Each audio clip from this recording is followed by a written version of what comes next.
So 6 amendments on Florida's ballot. Some of those results coming in tonight. And we are joined by Nathan Richardson, a law professor at the Jacksonville University. Thank you so much for joining us. Thank you very much. And one of the hotly contested amendments on the ballot was Amendment 3 that would have legalized recreational marijuana in the state of Florida. And that amendment has failed. The AP has called that amendment as not passing. It needed the 60% threshold. So bottom line, what does this mean?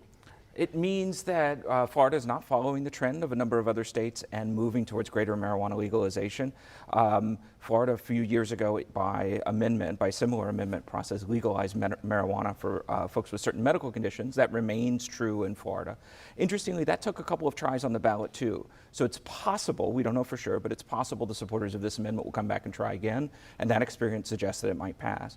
The numbers that we're seeing show that a majority of voters supported it, but of course there's that 60% threshold in Florida, and it was just barely, it seems like, not enough to cross that threshold here. Let's talk about Amendment 2 so we understand the right to fish and hunt. That actually passed. Yes. I'm an environmental lawyer by profession. It took me a while to figure out what was going on with this, and I'm still not positive, I'm sure, what's going on, because as everybody knows, everybody has a right to hunt and fish in Florida already. It's one of the reasons people come to this state. So what would an amendment like this do? It would enshrine in the Constitution a right to hunt and fish, and then there's a second clause that would make it hunting and fishing the preferred means of conservation of wildlife. My fear on this is that what it's going to be used is to prevent reasonable measures to conserve endangered species, to set fishery limits on things like red snapper and things like that.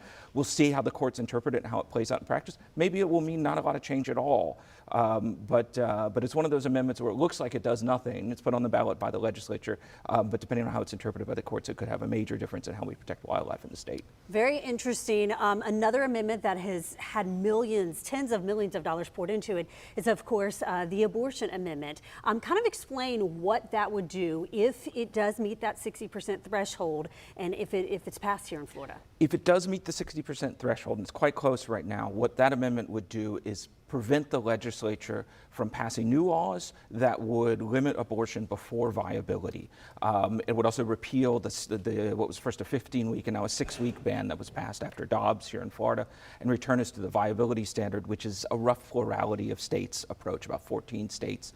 So it would repeal those two laws. It would not change the part of Florida law that's also in the Constitution that requires parents of minors to be notified if they seek abortion care, but there's another statutory provision that requires parental consent, and there's some lack of clarity in if the amendment were to pass, whether that would change. My interpretation is it very likely might, but again, it would be up to the courts to interpret how to square that statute with the amendment were it to pass.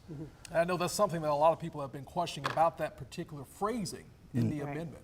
Yes, the amendment was clearly written to preserve the existing constitutional right of parents to be notified. That's quite clear.